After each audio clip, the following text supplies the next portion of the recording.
دوستو یہ بات یاد رکھو کہ اللہ رب العزت رب العالمین ہے اور نبی کریم صلی اللہ علیہ وسلم رحمت للعالمین ہے۔ رب العالمین کا مطلب آپ اللہ تعالیٰ تمام جہانوں کے رب ہیں، اور رحمت للعالمین کا مطلب یہ ہے کہ سرور کائنات صلی اللہ علیہ وسلم تمام جہانوں کے لیے، تمام مخلوقات کے لیے رحمت بنا کر بھیجے گئے۔ سرور کائنات صلی اللہ علیہ وسلم کی صفات قرآن مجید میں بھی مذکور ہیں، احادیث طیبہ میں بھی مذکور ہیں۔ ان صفات میں سے ایک صفت رحمت للعالمین ہے۔ سرور کائنات صلی اللہ علیہ وسلم لڑکیوں کے لیے، عورتوں کے لیے رحمت بن کر تشریف لائے۔ آپ حضرات سیرت کی کتابیں اٹھا کر دیکھو، تاریخ کی کتابیں پڑھ کر دیکھو، نبی کریم صلی اللہ علیہ وسلم کے تشریف لانے سے پہلے جو ظلم عورت پر کیا جاتا تھا، لڑکی پر کیا جاتا تھا، یہ بہت بڑا ظلم تھا۔ عرب کے اندر یہ رواج تھا، لوگ غیرت کے نام پر بچیوں کو زندہ درگور کیا کرتے تھے۔ کسی کے گھر لڑکی پیدا ہو جاتی، قرآن مجید میں آتا ہے اس کا چہرہ سیاہ ہو جاتا، کالا چہرہ، وہ پریشان ہو جایا کرتا تھا کہ میرے گھر کے اندر لڑکی کیوں پیدا ہوئی، لڑکا کیوں پیدا نہیں ہوا۔ پھر وہ یہ کام کیا کرتا تھا کہ لڑکی کو زندہ ہی دفنا دیا کرتا تھا زمین کے اندر۔ آج بھی جو لوگ حج اور عمرہ کرنے کے لیے جاتے ہیں، وہاں پہ ایک خاص جگہ ہے جہاں پہ لڑکیوں کو زندہ درگور زمانے جاہلیت میں کیا جاتا تھا، وہاں آج تک وہ جگہ ویران پڑی ہے، کوئی چیز وہاں نہیں بنا سکے عرب والے۔ وہ ایک واقعہ آتا ہے کہ ایک آدمی سفر پہ گیا، تجارت پہ گیا، گھر والی حاملہ تھی، گھر والی کو کہہ کے چلا گیا کہ اگر لڑکی پیدا ہو تو زندہ درگور کر دینا ہے۔ جب وہ واپس آیا تو لڑکی پیدا ہوئی، بڑی ہو گئی، رات کو گھر میں بیٹھا، وہ لڑکی آئی، پوچھا کہ کیا پیدا ہوا تھا، گھر والی نے کہا لڑکی پیدا ہوئی تھی، یہ جو آپ کے سامنے کھیل رہی ہے۔ تو اس کو برداشت نہ ہوا، اس لڑکی کو لے گیا، گڑھا کھودا، بچی پسینہ صاف کرتی ہے، ابا ابا کہہ کر پکارتی ہے، لیکن اس کو رحم نہیں آیا، اس نے اس بچی کو زندہ ہی دفنا دیا۔ سرور کائنات صلی اللہ علیہ وسلم تمام جہانوں کے لیے، تمام مخلوقات کے لیے رحمت بن کر تشریف لائے۔ قرآن مجید میں آتا ہے، اللہ تعالیٰ فرماتے ہیں وَإِذَا الْمَوْءُودَةُ سُئِلَتْ، قیامت والے دن زندہ درگور لڑکی سے پوچھا جائے گا کہ تجھے کس جرم کے اندر اس نے زندہ دفن کیا تھا۔ اللہ قیامت والے دن پوچھیں گے۔ سرور کائنات صلی اللہ علیہ وسلم نے آ کر فرمایا کہ لڑکی کی عزت کتنی ہوتی ہے، اگر یہ بہن ہے تو اس کا کیا احترام ہے، بیٹی ہے تو کس طریقے سے عزت کرنی ہے، اگر آپ کی بیوی ہے تو اس کے کیا حقوق ہیں، اگر آپ کی والدہ ہے تو اس کے کیا حقوق ہیں، یہ کسی نے بتایا؟ سرور کائنات صلی اللہ علیہ وآلہ وسلم۔ نبی کریم صلی اللہ علیہ وسلم جانوروں کے لیے بھی رحمت بن کر تشریف لائے۔ احادیث طیبہ کے اندر یہ واقعہ آتا ہے کہ ایک اونٹ، نبی کریم صلی اللہ علیہ وسلم تشریف فرماتے، ایک اونٹ آیا اور نبی کریم صلی اللہ علیہ وسلم کے سامنے اپنے سر کو رکھا اور رینگنے لگ گیا، ایسے بل بلا رہا ہے، ایسی آوازیں نکال رہا ہے جیسا کہ کوئی مظلوم آدمی آوازیں نکالتا ہے۔ سرور کائنات صلی اللہ علیہ وسلم جانوروں اور پرندوں کی آواز سمجھا کرتے تھے۔ حضرت سلیمان علیہ السلام کو اللہ نے یہ طاقت عطا فرمائی تھی کہ آپ جو ہے درندوں اور پرندوں کی آواز سمجھا کرتے تھے، تو یہ خصوصیت اللہ نے ہمارے نبی کو بھی عطا فرمائی۔ فرمایا وہ اونٹ آیا، سر رکھا ہوا ہے، ایسے سر کو ہلا رہا ہے، بل بلا رہا ہے، یوں محسوس ہوتا ہے جیسا کہ کوئی مظلوم آدمی آوازیں نکالتا ہے، یوں اونٹ آوازیں نکالنا شروع کر دی۔ نبی کریم صلی اللہ علیہ وسلم نے فرمایا کہ اس کے مالک کو بلا کر لاؤ، یہ اونٹ اپنے مالک کی شکایت لگا رہا ہے۔ مالک کو بلایا گیا، نبی کریم صلی اللہ علیہ وسلم نے فرمایا کہ تو اس کا مالک ہے اور یہ اونٹ شکایت لگا رہا ہے مجھے کہ اللہ کے نبی یہ مجھ سے کام زیادہ لیتا ہے اور مجھے چارہ کم ڈالتا ہے، یہ اپنا غم سنا رہا ہے۔ جانور بھی حضور کو آ کر غم سنایا کرتے تھے۔ نبی کریم صلی اللہ علیہ وسلم نے فرمایا آج کے بعد ایسا نہیں کرنا، جتنا کام لیتا ہے اس سے بھی بڑھ کر اس سے زیادہ چارہ کھلانا ہے۔ دیکھو حضور جانوروں کے لیے بھی رحمت بن کر تشریف لائے۔ سرور کائنات صلی اللہ علیہ وسلم پرندوں کے لیے رحمت بن کر تشریف لائے۔ روایات کے اندر آتا ہے صحابہ اکرام ایک مرتبہ کہیں سفر پہ جا رہے تھے تو راستے میں دیکھا کہ ایک درخت کے اوپر چڑیا نے بچے دیے ہوئے ہیں۔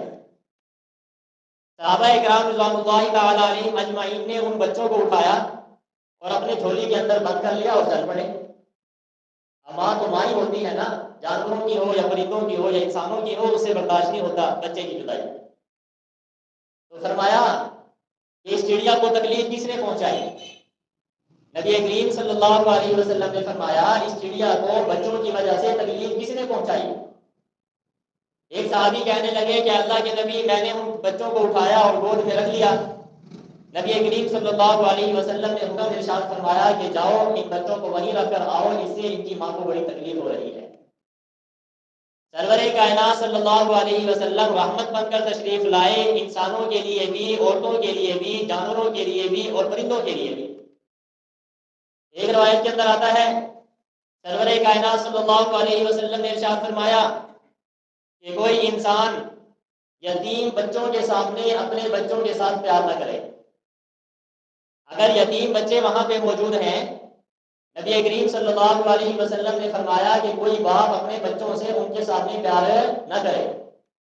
وجہ یہ ارشاد فرمائی کہ ہو سکتا ہے اس یتیم بچے کے دل کے اندر خیال پیدا ہو جائے، اس کو تکلیف پیدا ہو، درد پیدا ہو، اور یہ کہے گا کہ کاش میرا والد بھی زندہ ہوتا اور وہ بھی مجھے اسی طریقے سے پیار کرتا۔ تو آپ کا آپ کے بچوں کے ساتھ یتیم کے سامنے پیار کرنا یہ اس کے لیے تکلیف کا ذریعہ ہے۔ نبی کریم صلی اللہ علیہ وسلم نے اس سے بھی منع فرما دیا۔ حضور کون ہے بھائی؟ رحمت للعالمین۔ اور ایک روایت کے اندر یہ بات ارشاد فرمائی، فرمایا کوئی انسان اپنے پڑوسی سے اونچا مکان نہ بنائے۔ وجہ یہ بیان فرمائی کہ جب اونچا مکان انسان بناتا ہے تو اس سے پڑوسی کے گھر ہوا رک جائے گی، دھوپ آنا رک جائے گی، اس کو تکلیف ہوگی۔ سرور کائنات صلی اللہ علیہ وسلم نے اس بات سے بھی منع فرما دیا۔ تو اللہ تعالیٰ نے اسی بات کو ذکر کرتے ہوئے فرمایا وَمَا أَرْسَلْنَاكَ إِلَّا رَحْمَةً لِّلْعَالَمِينَ، ہم نے آپ کو تمام جہانوں کے لیے رحمت بنا کر بھیجا ہے۔ سرور کائنات صلی اللہ علیہ وسلم نے فرمایا کہ کوئی آدمی تکلیف پہنچانے والی چیز کو اپنے ہاتھ میں رکھ کر ایسے نہ چلے، یعنی اس تکلیف دہ چیز کا رخ نیچے ہونا چاہیے، ایسے نہیں ہونا چاہیے کہ آگے اور پیچھے جیسے آدمی ڈنڈا سیدھا پکڑ لیتا ہے ایسے چلنے سے منع فرمایا، اور فرمایا وہ ہم میں سے نہیں ہے۔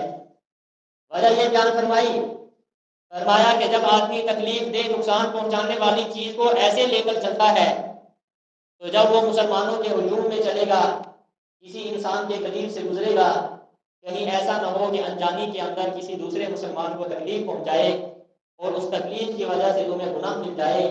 نبی کریم صلی اللہ علیہ وسلم نے اپنی رحمت کے ذریعے یہ نصیحت مسلمانوں کو فرمائی ہے کہ کوئی آدمی بھی اس طریقے سے نقصان دینے والی چیز کو لے کر نہ چلے۔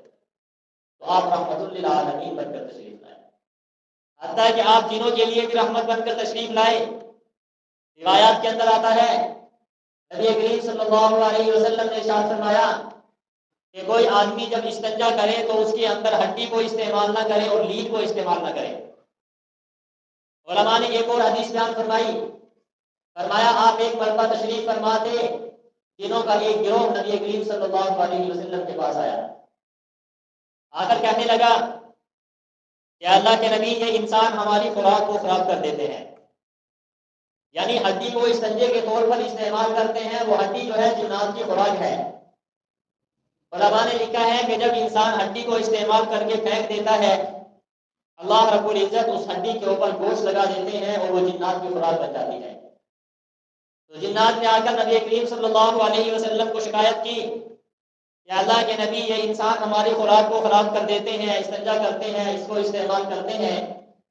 نبی کریم صلی اللہ علیہ وسلم نے صحابہ کرام کو فرمایا کہ آج کے بعد ہڈی کے ساتھ استنجا نہیں کرنا، کیونکہ یہ ہڈی جو ہے یہ جنات کی خوراک بن جاتی ہے، اور لیڈ کے ساتھ بھی استنجا نہیں کرنا، کیونکہ جو لیڈ ہے یہ جنات کی سواریوں کی، جانوروں کی خوراک بن جاتا ہے۔ سرور کائنات صلی اللہ علیہ وسلم نے منع فرما دیا۔ یہاں پہ اسی چیز کو ذکر فرمایا وما ارسلناک الا رحمۃ للعالمین، کہ ہم نے نبی کریم صلی اللہ علیہ وسلم کو رحمت بنا کر بھیجا۔ ہمارے نبی نے آ کر ہمیں بتایا کہ دنیا کے اندر زندگی کیسے گزارنی ہے۔ ہمارے نبی نے ہمیں آ کر بتایا کہ تم جو در بدر پھرتے ہو، اصل کے اعتبار سے عبادت کے لائق اللہ وحدہ لا شریک ہے۔ یہ اتنا خوبصورت انسان اور چہرہ، یہ پیشانی جو ہے صرف اور صرف اللہ کے سامنے جھکنی چاہیے۔ یہ سرور کائنات صلی اللہ علیہ وسلم کی رحمت کا نتیجہ ہے۔ آپ دنیا میں بھی رحمت بن کر تشریف لائے، نبی کریم صلی اللہ علیہ وسلم آخرت میں بھی رحمت ہوں گے۔ حدیث شفاعت کے اندر آتا ہے کہ نبی کریم صلی اللہ علیہ وآلہ وسلم قیامت والے دن، جب قیامت کی سختی جو احادیث طیبہ میں آتی ہے، 50,000 سال کا دن ہوگا، سورج بالکل انسان کے اوپر ہوگا، ہر آدمی نفسہ نفسی کے عالم میں ہوگا، ہر کسی کو اپنی پڑی ہوئی ہوگی۔ قرآن مجید کے اندر اللہ ارشاد فرماتے ہیں یوم یفر المرء من اخیہ وامہ وابیہ وصاحبتہ وبنیہ، ہر کوئی ایک دوسرے سے بیزار ہو جائے گا۔ لوگ اس انتظار میں ہوں گے کہ کسی طریقے سے حساب و کتاب شروع ہو، معاملہ صاف ہو جائے کہ کس نے جنت میں جانا ہے، کس نے جہنم میں جانا ہے۔ تمام انبیاء کرام علیہ السلام پریشان ہوں گے، تمام امتیں وہاں پہ پریشان ہوں گی، تمام لوگ حضرت آدم سے لے کر قیامت تک آنے والے سب پریشانی کے عالم میں کھڑے ہوں گے۔ سورج سوا نیزے پر ہوگا، ہر آدمی اپنے اعمال کی وجہ سے پسینے میں شرابور ہوگا، لیکن ابھی حساب و کتاب نہیں شروع ہوگا۔ حدیث میں آتا ہے کہ سارے کے سارے لوگ مل کر حضرت آدم علیہ السلام کے پاس جائیں گے، کہیں گے کہ اے آدم آپ اللہ سے سفارش کریں، اللہ ہمارے حساب کتابوں کو شروع فرما دیں۔ حضرت آدم علیہ السلام جواب دیں گے، پھر سارے کے سارے مل کر حضرت ابراہیم کے پاس آئیں گے کہ آپ اللہ سے سفارش کریں، حساب و کتاب شروع ہو جائے۔ حضرت ابراہیم بھی جواب دے دیں گے، پھر سب کے سب مل کر حضرت موسیٰ علیہ السلام کے پاس آئیں گے، حضرت نوح علیہ السلام کے پاس آئیں گے، حضرت عیسیٰ علیہ السلام کے پاس آئیں گے۔ سب انبیاء جواب دے دیں گے اور کہیں گے کہ آج اللہ رب العزت غصے میں ہے، ہماری طاقت نہیں ہے کہ ہم اللہ کے سامنے سفارش کر پائیں۔ لیکن عیسیٰ علیہ السلام ایک مشورہ بھی دے دیں گے، اگر حساب و کتاب شروع کروانا ہے تو نبی کریم صلی اللہ علیہ وآلہ وسلم کے پاس جاؤ۔ حدیث شفاعت کے اندر آتا ہے سب لوگ مل کر آپ صلی اللہ علیہ وسلم کے پاس جائیں گے، عرض کریں گے کہ اللہ کے نبی آپ اللہ سے سفارش کیجئے، حساب و کتاب شروع ہو جائے، معاملہ صاف ہو جائے کہ کون جنتی ہے کون جہنمی ہے۔ سفارش کی کہیں گے، سرور کائنات صلی اللہ علیہ وسلم فرماتے ہیں کہ میں اللہ کے عرش کے سائے کے نیچے سجدہ کروں گا، اتنا لمبا سجدہ کروں گا، شاید اس سے پہلے میں نے سجدہ اتنا نہیں کیا۔ پھر اس سجدے کے اندر میں اللہ کی حمد و ثنا بیان کروں گا، اللہ کی تعریف کروں گا، اللہ رب العزت کی تحمید بیان کروں گا۔ فرمایا جب میں لمبا سجدہ کروں گا تو اللہ رب العزت کو رحم آئے گا، اللہ تعالیٰ کہیں گے کہ اے محمد سجدے سے سر اٹھا اور مانگ، جو تو سوال کرے گا وہی تجھے دیا جائے گا۔ حدیث شفاعت کے اندر آتا ہے سرور کائنات صلی اللہ علیہ وسلم اس وقت بھی امت کو یاد رکھیں گے اور حساب و کتاب شروع کروانے کا کہیں گے اور اپنی امت کے بارے میں سفارش کریں گے۔ اللہ رب العزت نبی کریم صلی اللہ علیہ وسلم کی سفارش کو قبول فرمائیں گے اور لوگوں کا حساب و کتاب شروع ہو جائے گا۔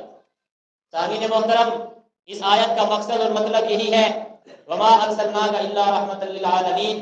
اللہ ارشاد فرماتے ہیں کہ ہم نے تمام جہانوں کے لیے آپ کو رحمت بنا کر بھیجا، آپ تمام مخلوقات کے لیے رحمت بن کر تشریف لائے، حتیٰ کہ بیوہ کے لیے بھی رحمت بن کر تشریف لائے، یتیموں کے لیے بھی رحمت بن کر تشریف لائے، آپ غریبوں کے لیے بھی رحمت بن کر تشریف لائے۔ نبی کریم صلی اللہ علیہ وآلہ وسلم نے یہ بات ارشاد فرمائی کہ لوگوں جب تم پھل وغیرہ اپنے گھر لے کر جاؤ تو سب کے سامنے لے کر نہ جایا کرو، اور یہ بات بھی ارشاد فرمائی کہ پھلوں کو کھانے کے بعد اس کے چھلکے سامنے نہ ڈالا کرو پڑوسی کے دروازے کے سامنے، کہیں پڑوسی کی دل آزاری نہ ہو جائے اور اس کے پاس اتنے پیسے نہ ہوں کہ وہ پھل لا سکتا ہو۔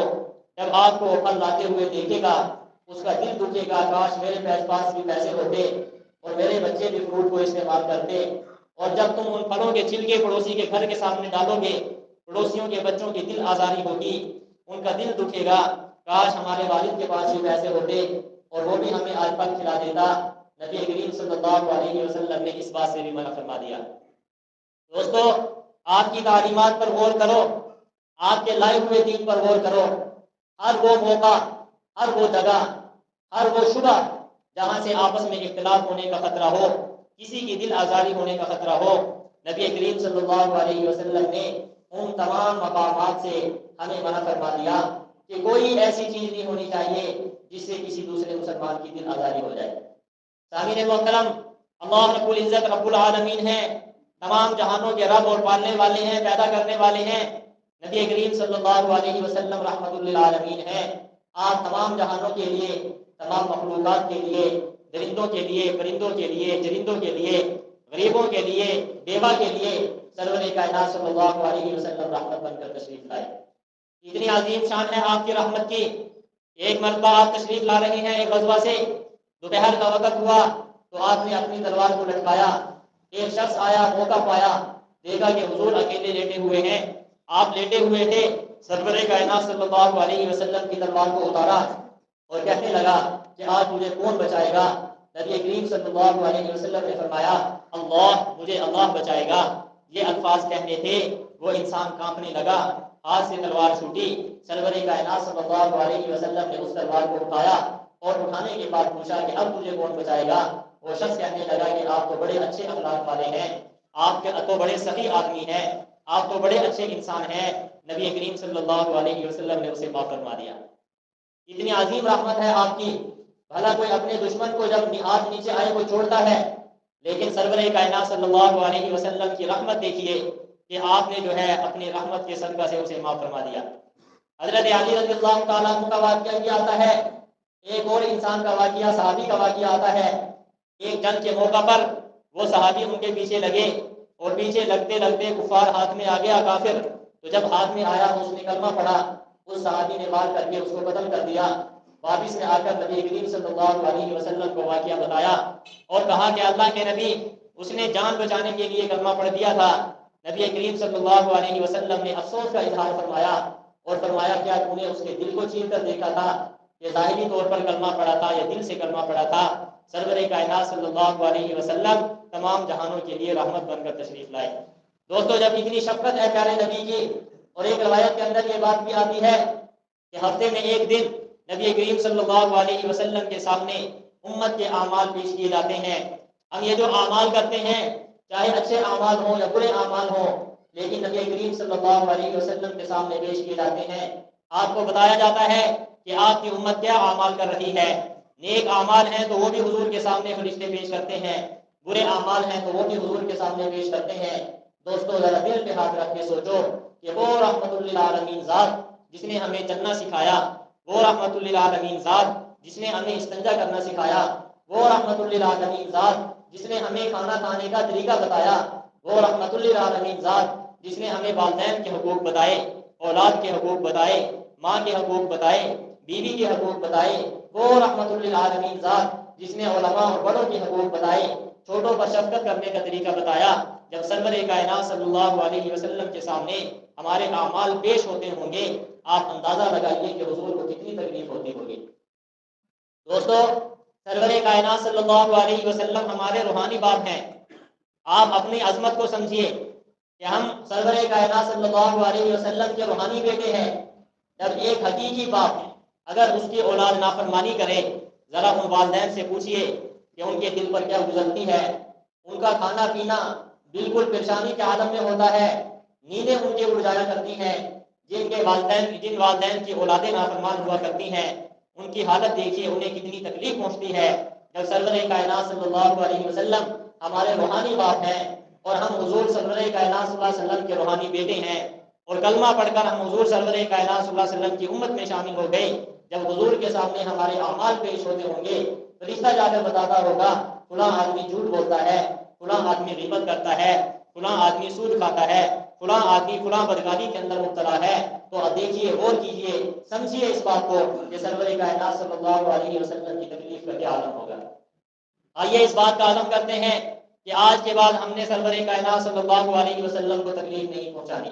کرتے ہیں عزم اس بات کا کہ ہم کوشش کریں گے، ہمارا قول بھی سچا ہونا چاہیے، ہمارے افعال بھی سنت کے مطابق ہونی چاہیے، ہمارا رہن سہن بھی حضور کے طریقے کے مطابق ہونا چاہیے، اور ہمیں سرور کائنات صلی اللہ علیہ وسلم کی شریعت کے ساتھ، مذہب کے ساتھ، آپ کے لائے ہوئے دین کے ساتھ محبت اور پیار ہونا چاہیے۔